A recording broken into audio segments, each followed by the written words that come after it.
I'm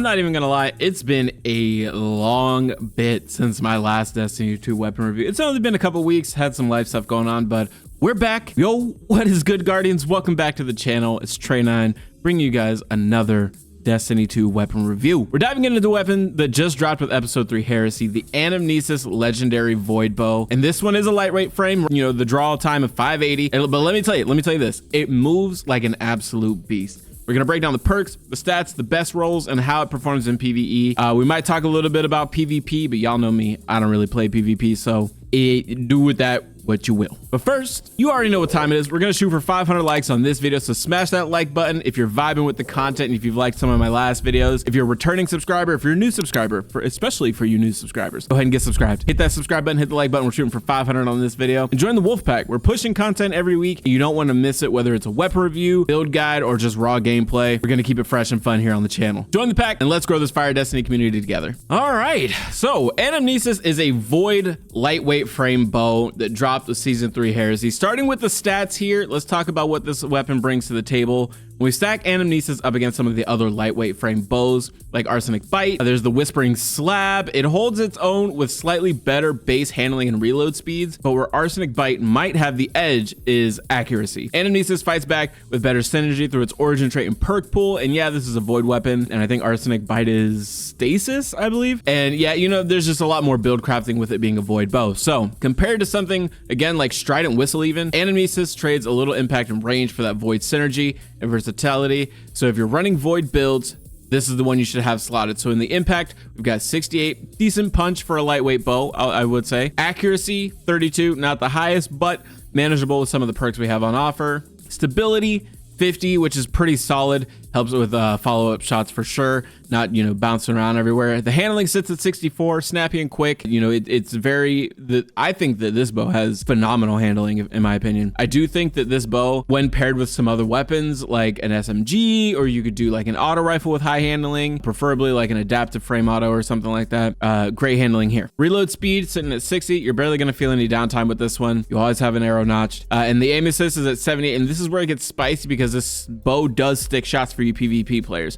So if you're in PvP, with the combination of the reload speed and the handling and the impact and this aim assist being as high as it is, this is going to feel like a very sticky bow. Now, as a lightweight frame, you do get the mobility bonuses, so you're going to be floating and strafing like a legend. And if you're wondering what kinetic weapon pairs well with Anamnesis, a few solid options that I found at least were the Peace Bond Stasis Sidearm. It's a great close range option for cleaning up after quick bow taps. No Time to Explain is laser. It's a laser beam. Like, that weapon stability is absolutely wild. And if you can land a couple shots with the Anamnesis and then follow up with No Time to Explain, it's going to be a great pairing. Malfeasance Arbalist is another great option. For high-end PvP, like endgame stuff, your Arbalist is fantastic as the barrier trait. And, you know, the bow this season, not a whole lot of synergy there, but certain builds can allow you to tap into where if you proc a void debuff or something like that, you can get like unstop or anti-barrier or something like that. And then the Immortal, the kinetic SMG, is aggressive, it's fast, and the combination in the two handling stats that we have on those two weapons, it's going to be a fantastic option if you need an SMG in that kinetic slot. And whatever you choose, go for something that's going to let you clean up quickly, whether it be a hand cannon, you know, like I said, an SMG would be a great option. Get a quick bow tap, you don't kill the enemy, just, you know, pull out your SMG and finish the job there. As with all the season 3 Heresy weapons, we got the Willing Vessel origin trait. Let's not sleep on it. The origin trait, this perk is low-key cracked because it stacks buffs just for playing aggressive and staying with your fire team. Unlike a lot of the passive traits that have come in the past with these origin traits, this one actually rewards you for playing, you know, a little bit more aggressive. The more you push, the smoother the bow is gonna feel. A lot of the times you'll notice the reload speed bump after just a few hits, and when you guys are stacked up deep with your fire team, it's like it's hitting a whole new gear, dude. This weapon is absolutely bananas sometimes. Dealing damage or getting kills buff your stability, handling, reload speed, and charge rate over time, and if you're near allies, that buff builds faster. The closer you are to an ally, the quicker you'll get stacks of this buff, and this thing is perfect because with a lot of the perks that we're going to talk about here in just a second, you're going to want to have arrows notched pretty much at all times. So now let's get into these perk options here. There is some heat in both columns, so buckle up here. Archer's Tempo Dragonfly, Repulsor Brace, Hipfire Grip, To the Pain, Successful Warm-Up, and Perfect Float are the options that we have in perk slot 3. Archer's Tempo gives you, you know, that faster draw speed for crits in PvE and PvP. This is going to be the #1 perk for both of you. If you're, whether you're playing Crucible a lot or you're playing, you know, Grandmaster Nightfalls, this is going to be a great option. Dragonfly, Precision Kills trigger Void Explosions. Yes, please. Repulsor Brace gives Overshield on Void debuff kills. So there's a perk in the next slot that we're going to talk about that's going to be a great option for this. I feel like Void weapons kind of suffer from the kind of course you're going to use that, you know, cliche here, but we'll go over it here in just a second. Hipfire Grip, surprisingly fun in Crucible for close range. I did play with this in Crucible. There's no Crucible gameplay in this video. I'm sorry. Please don't, you know, sue me. It is fun. To the Pain, giving you better aim assist and better damage. Successful warm-up, faster draw speed after a kill. I personally think that this is one of the top 3 perks in this slot on this, and Perfect Float.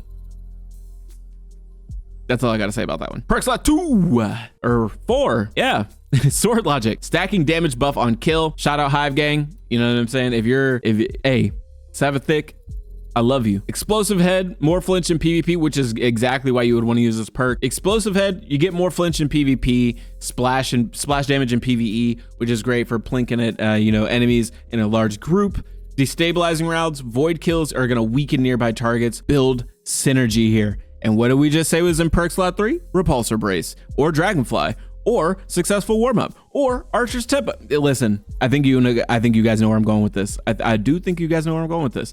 And a new perk that I think is absolutely amazing, Demoralize, is one of those perks that I never thought I was actually going to use as much as I do, but I absolutely love Demoralize. Demoralize is so good, and the ability to weaken targets on crit kills, like nearby targets on crit kills, is so clutch. Hitting enemies is going to lower their damage. It's very slept on. Demoralize is one of my new favorite perks that I've ever used. I've got a few rolls on this bow, and one of them has Demoralize and Archer's Tempo, and I can't get enough of it. I can't. Impulse Amplifier, faster reload and charge. Meh, it's a bow. Adagio, more damage but slower draw. Niche for sure. This is going to be one of those perks. If you're rocking, I would say Archer's Tempo or Successful Warm-Up. Adagio might be nice if you're dealing with a little bit chunkier enemies and you really want to be using a bow. Adagio is going to be great if you pair it with Successful Warm-Up or Archer's Tempo, because it's kind of going to offset the balance a little bit, and you're also going to get better damage out of it. Niche for sure. I don't think a whole lot of people are going to take Adagio on this bow, but it is a lightweight frame, and again, you do have Archer's Tempo readily available to you. Let me know in the comments what you guys think of Adagio on this bow, and let's just spark up a conversation about Adagio on bows in general, because I feel as though it has its uses. It definitely does. It just, what bow, right? Moving Target is the last perk here. Extra spray speed and aim assist. S tier for PvP, but there are so many other options like Sword Logic, Explosive Head, Impulse Amplifier even. Moving Target's not really going to be my #1 perk in this slot. All right, so here's where the sauce is, you guys. These are your top 3 combos if you want to chase or craft it. If Bungie ever gives us the option to craft these seasonal weapons from these last 3 episodes, Bungie, do it. First up is Dragonfly, destabilizing rounds, clear mobs, and debuff everything around. Pure synergy for you Void builds. I'm looking at you Void Hunters, and actually, believe it or not, Trey was using a Void Warlock the other day and using this bow, and it was very, very spicy. Very spicy indeed. Yeah, you guys know me. I'm a Hunter main, and this bow is perfect for you hunters out there. Any Void Hunter, I feel like every time I make one of these videos, actually, I say everything that I can about Void Hunters and absolutely nothing about Titans or Warlocks, but I digress. Archer's Tempo and Demoralize is going to be my second choice for the top 3 perk combos on this weapon. Fast shooting and weakening enemies. It's great for solo Nightfalls. It's great for solo play in general if you're wanting to tackle maybe like an expert Nether run or something like that. This is great for you solo players. And up next, we have Archer's Tempo and Sword Logic. I know we have 2 Archer's Tempos rolls on here, but there are a lot of other options. An honorable mention would be something like Dragonfly, destabilizing rounds, Repulsor Brace, destabilizing rounds. You know I said that earlier, that all Void weapons kind of feel like they suffer from the, of course, Repulsor Brace destabilizing rounds. It is just that good. I would even do like Repulsor Brace in Sword Logic, or Dragonfly Demoralize would also be another great option. And, you know, Archer's Tempo, Sword Logic is obviously going to be the #1 role, but I'm going strictly off of ease of use and skill ceiling requirements. You know what I mean? Like, you don't want a weapon to feel like you have to do a million different things to get one perk to proc off the other one and vice versa. You know, it should just synergize. It should just do what it do, right? All right, like I said, there's not going to be a whole lot of PvP talk in this video, but Anamnesis, it's nasty. It is nasty. That aim assist at 78, you definitely feel it.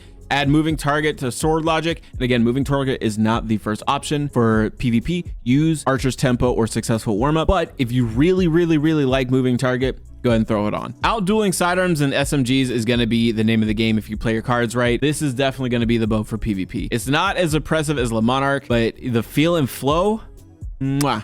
Very good, very nice. In PvE, it is a powerhouse. You got build synergy, mob clear, survivability if you were repulsor brace or destabilizing rounds. And honestly, the movement speed with lightweight frame bows in general is phenomenal, especially if you pick up one of the boons in like another activity that give you the decrease in movement speed. This is going to make up for that a little bit. This is a bow you can plug into your build and instantly feel stronger.